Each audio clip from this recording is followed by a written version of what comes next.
This one is gonna blow your mind. It is no secret that Hollywood is overwhelmingly left-wing, and going against the tide can be the worst thing for your career. A few months ago, James Woods went on Megyn Kelly's show and described what being a conservative in the industry is like, from describing new sketchy hiring processes to him being told to stay invisible. For the promotion of Oppenheimer, the actor chose to tell it how it is. But before I go on with the video, make sure to subscribe and hit the notification bell for more stories just like this. I went to an opening of a film a friend of mine had produced who was kind of new to the business, and I thought, okay, I'll go.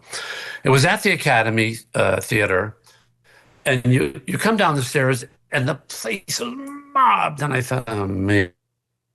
And I felt like, I'm just, I felt like that one guy in the famous pictures of everybody saluting Hitler, and he's not saluting Hitler. I thought, well, here I am. I'm at a meeting of the Communist Party, and I'm you half that room. People come up to me and go, hey, I just want you to know I'm with you, but I just don't want to say anything. And I said, and don't say anything.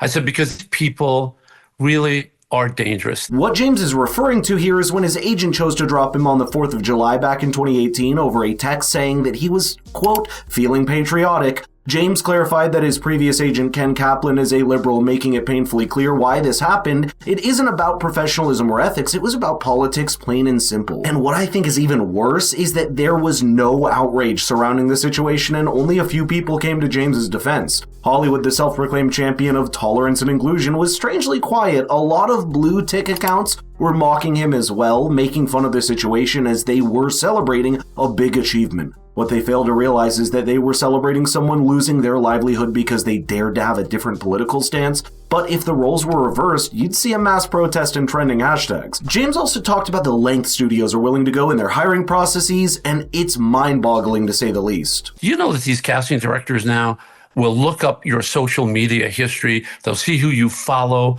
and so on. Yeah, I say to my friends, I won't say who it is, but a very patriotic, great American who does wonderful things for people in this country, supports veterans, and a wonderful guy. He said, being just moderately conservative in this country, just being conservative in America today is like being gay in the 50s. It's almost like you have to whisper.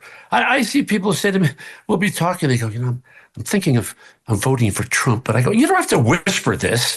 This is the United States. You don't have to whisper that you're going to vote for the most popular person in the country right now in terms of the polls to be the next president of the United States. You actually don't have to apologize for exercising your First Amendment rights. That is completely correct. The entertainment industry has become a breeding ground for a one-size-fits-all narrative where the prevailing left-leaning ideology isn't just encouraged, it's almost mandated. Actors, directors, and writers who dare to think differently quickly find themselves ostracized. In many cases, their careers are put on life support. This isn't hyperbole, it's the painful reality for many who step out of line. If an actor so much as hints at holding conservative values, the backlash will be immediate and severe. Instead of trying to respect different perspectives like they say they will, Hollywood doubles down on cancel campaigns, social media outrage, and the unspoken but all too obvious blacklisting. You don't need to name names. The Hollywood professionals who suddenly stopped getting work after expressing differing views grow every year. Take Gina Carano, for example. She was riding high on the success of The Mandalorian when a single social media post that deviated from the left's narrative resulted in her swift removal from the show. What makes this more ridiculous is that her co-star Pedro Pascal did a similar thing, but since he's known to be a liberal, they just kept giving him more roles. Now, this doesn't mean I'm calling out Pedro or I don't enjoy his acting. I don't. But my point is, when an industry forces people into ideological conformity, it's no longer entertainment. It becomes propaganda by definition. James also talked about how he was essentially excluded from Oppenheimer, and the way he was treated was beyond horrible. It's really funny. When Oppenheimer came out, there was a discussion about my Twitter. Oh, geez. And it was gently suggested that I basically remain invisible, which was painful. On the other hand, I'm a pragmatic person, and I thought a lot of people put their effort into this. So I'm just going to be an invisible pariah, because the people who are going to be voting for Oscars, which is very important for a film to get Oscars, I don't want to deprive those people. I don't want to have some nutcase come out of the woodwork, fabricate some ridiculous story about me. I've had a million of them said, they're all lies. I don't want that to happen and have the clickbait story be, James Woods, the executive producer of Oppenheimer, we're not going to watch that movie. That is insane, especially if you consider the fact that the movie wouldn't have been made if it wasn't for Woods in the first place. And here's why. Back in 2015, businessman J. David Wargo bought the rights to Oppenheimer's biography, American Prometheus. According to The Hollywood Reporter, he, quote, couldn't find a home for it in Hollywood, so he turned to Woods for help. Woods took it to another panel. Producer Chuck Rovin, later on, Chuck brought it to Christopher Nolan, suggested he read the book. In another article, The Hollywood Reporter, quote, Chuck saying, quote, so Oppenheimer was kind of already on Chris's brain when I brought up American Prometheus, and at the end of our discussion, Chris said, quote, well, I think I'm going to read the book, adding, quote, and after he read the book, he and Emma called and said, hey, let's do this. I know this sounds more complex than the plot of Inception, but trust me, it isn't. I've noticed that you haven't liked the video or subscribed to the channel yet, by the way, so what are you waiting for? James wasn't even invited to any of the award shows, and Oppenheimer was at the center of a lot of them.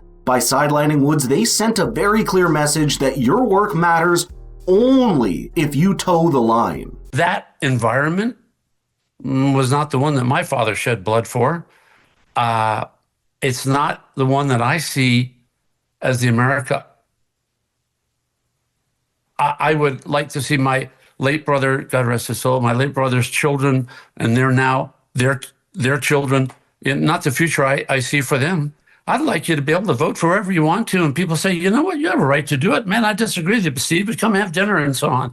And I just don't know why there's this vicious underlying cancer that has destroyed our business. Modern Hollywood has traded in the American values of unity and free expression for something far uglier, divisiveness and cancel culture. Actors who were once icons of inspiration and connection now seem more focused on tearing down their political opponents than bringing people together. Instead of delivering messages of hope and unity, they use their platforms to attack anyone who doesn't align with their ideological beliefs. It's a sad reflection of how far the entertainment industry has drifted from its roots. For instance, take a look at the social media feeds of Hollywood elites and you'll notice a pattern. Instead of promoting genuine dialogue, they go on the offensive, labeling anyone on the other side of the political spectrum as a bigot or ignorant. And it's not enough to disagree anymore. The aim is to silence and erase. That is just not how a healthy society functions, and is certainly not what the American spirit is about. I think Hollywood actors should be cultural leaders capable of bridging divides and finding common ground, and that's what art is about after all. But in today's world, they've become enforcers of ideological purity. It's a mentality that is more in common with mob rule than the values of freedom and individuality this country stands for.